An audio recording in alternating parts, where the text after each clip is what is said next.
नमस्ते छात्रों। कक्षा 9वीं के अभ्यास हेतु के अंतर्गत तुम सभी छात्रों का स्वागत करते हुए आज हम दिन क्रमांक 16 और 17 की ओर जाने वाले हैं। आज ही का लास्ट दिन होगा, 2 दिन की पढ़ाई एक साथ दे रही हूँ, ठीक है। इसमें अभी अपेक्षित कौशल्य क्षेत्र में हमें श्रवण, भाषण और वाचन को देखना ही है। अपेक्षित कौशल्य में यहाँ पर जाति, धर्म, रंग, लिंग, रीति रिवाजों के बारे में हमें कई प्रश्नों को पूछते हुए उचित शब्दों का प्रयोग करते हुए धारावाह संवाद स्थापित करने के लिए हमें यहाँ पर प्रेरित किया है, ठीक है। अभी इसके लिए संकल्पना है पद्य। अभी धारावाह संवाद यानी क्या? लगातार एक ही भाषा का स्तर लेकर अपने विचारों को लगातार प्रकट करना, इसे कहा जाता है धारावाह। अभी आओ पता करें, मैं अध्यापक छात्रों के साथ विविधता में एकता ही भारत की शान विषय पर चर्चा करनी है। अभी विविधता में ही एकता और यह भारत की शान है, यह कैसे? तो हमारे भारत देश में भिन्न तरह के लोग, भिन्न जातियों के लोग, भिन्न धर्म के लोग इकट्ठा एक ही देश के सीमा में रहकर अपने अपने त्योहारों को मनाकर अपने अपने विचारों को स्थान देकर व्यवस्थित सुचारू ढंग से और आनंद के साथ अपना जीवन जीते हैं। यह है विविधता में एकता। साथ ही साथ दूसरों के धर्म का आदर रखकर, दूसरों के त्योहारों में शामिल होकर, उनकी खुशियों को अपनी खुशियों में लेकर जीवन को जीने का प्रयास करते रहते हैं। तो यही बात हमें विविधता की एकता में रखनी है। अभी इस पंक्तियों का तुम्हें मौन वाचन करना है।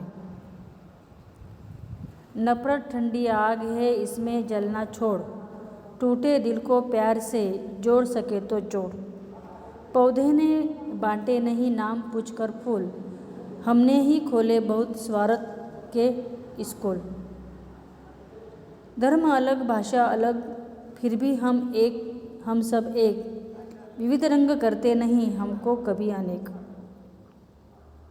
यहाँ पर आगे कविता का अर्थ क्या है? तो हमें इन पहली 2 पंक्तियों में कहा है कि नफरत सबसे महत्वपूर्ण ऐसी बुरी चीज़ है जिसके कारण हम भीतर ही भीतर जलते ही है और फिर एक दूसरे से प्रेम रखते नहीं है, भाईचारा नहीं रखते हैं और फिर दिल को जोड़ने का प्रयास तो दूर ही रहता है। इसलिए नफरत से हमें दूर रहना है। पौधे ने बांटे नहीं नाम पूछकर फूल, यानी पौधा कभी, कोई भी फूल का पौधा यह नहीं कहता है कि तुम्हारा नाम, जाति, धर्म क्या है तो ही मेरा फूल ले लो, यह कभी पौधा नहीं कहता है। हमने ही खोले बहुत स्वार्थ के स्कूल, यानी स्कूल, स्वार्थ के स्कूल हमने खोले हैं कि जहाँ पर कई लोग, हमारे अभी आमतौर पर हमारी सरकारी स्कूलों में इस तरह की बातें नहीं हैं कि कौन सी जाति को दिया जाए, कौन से नहीं दिया जाए। इस तरह हमारे यहाँ कोई भी बात नहीं, सभी को, अमीर हो गरीब हो, सभी को एक साथ प्रवेश मिलता है। लेकिन कुछ जगह पर ऐसे हैं कि ऐसे कुछ कट्टरपंथी हैं कि जो कुछ निश्चित धर्म के, जाति के लोगों को ही वहाँ प्रवेश मिलता है। अभी आगे है, हमारा धर्म अलग हो, भाषा अलग हो, फिर भी हम सब एक हैं और फिर विविध रंग करते नहीं हमको कभी अनेक। भले ही अनेक विविध रंग है, लेकिन इन रंगों के द्वारा हम कभी अपने आप में बंटते नहीं। इन पंक्तियों को तुम्हें पढ़ना है, गायन करना है और फिर सभी विद्यार्थियों ने इसमें सहभागी यानी शामिल होना है, ठीक है। आगे पूर्व जानकारी तथा चर्चा के आधार पर तालिका पूर्ण करनी है, यह तुम्हें करना है। आओ अभ्यास करें के अंतर्गत यहाँ पर प्रत्ययुक्त शब्द दया आलू दयालु आलू लगाया है। इसी तरह धर्म और रंग, इसमें प्रत्यय लगाकर इन शब्दों को तैयार करना है। यहाँ पर जोड़ियाँ बनानी है। नफरत आग है, इस तरह हमें यहाँ पर जोड़ियाँ लगानी है। एक मैंने बताई, तुम्हें समझा कर दे दिया है। सृजन करे के अंतर्गत इन दिए हुए विषयों पर किसी भी एक विषय को तुम्हें सिलेक्ट करना है, चूज़ करना है और उस पर तुम्हें 4 पंक्तियाँ क्यों न कविता तैयार करनी है। ठीक है। आगे 8वीं की पाठ्यपुस्तक की कविता सौहार्द सौमनस्य, इसे तुम्हें पढ़ने के लिए कहा है। ठीक है। अभी दिन क्रमांक 17 की ओर जाएंगे। क्षेत्र भाषण वाचन और लेखन है। कौशल्य में यहाँ पर वही है कि अलंकारिक शब्दों को प्रयोग करना है। महान विभूतियों के कथन, मुहावरे को, लोकोक्तियाँ, कहावतें, परिभाषाएं, सूत्रों आदि को समझते हुए सूची बनाने के लिए हमें प्रयास करना है। और फिर आगे अध्यापक छात्रों के साथ चर्चा करते हुए भारतीय संतों की संक्षिप्त जानकारी देने के लिए कहेंगे।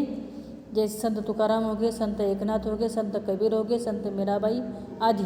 अध्यापक छात्रों को निम्नलिखित दोहों का मौन वाचन करने के स्वयं समझाने के लिए यहाँ पर कहते हैं। अब यहाँ पर जैसा भोजन खाइए तैसा ही मन होय, जैसा पानी पीजिए तैसी बानी होय, ऐसी बानी बोलिए मन का आपा खोय, औरन को शीतल करे आपो शीतल होय। अभी यहाँ पर क्या है इसका अर्थ? जैसे हमारा भोजन है उस तरह हमारा मन होता है। सात्विक भोजन कहते हैं ना, सात्विक अन्न, अनाज अगर ले लिया तो हम वैसा ही हमारा मन बनता है। जैसे कि कहा जाता है कि किसी भी बात की अधिकता हुई तो उसमें कुछ न कुछ बदलाव बुरे आते हैं। जैसे हम मराठी में कहते हैं ना, अति तेथे माती। किसी भी बात की अधिकता अच्छी नहीं है। तो पानी जैसे पिएंगे वैसे बानी हो जाएगी।